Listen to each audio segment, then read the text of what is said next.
उसने बड़े गरूर से कहा कि तुम जैसे बहुत मिलेंगे।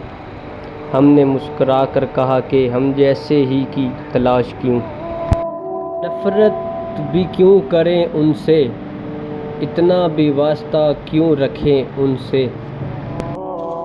ईद पर गले मिल के उसने धीरे से कहा, ये दुनिया की रस्म है, इसे मोहब्बत न समझ लेना।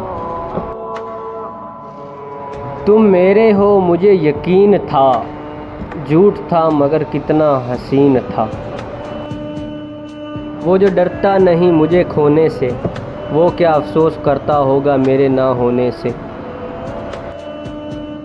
बातें भी बंद हो गई हमारी, बातें भी बंद हो गई हमारी, अब किस बात पर खफा हो तुम। किस लिए देखती हो आईना, किस लिए देखती हो आईना, तुम तो खुद से भी खूबसूरत हो।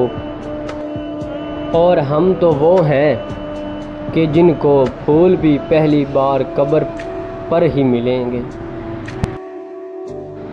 तुम्हें दिल में रखा था, तुम्हें दिल में रखा था, तुम ज़रा सा दिल ही रख लेते।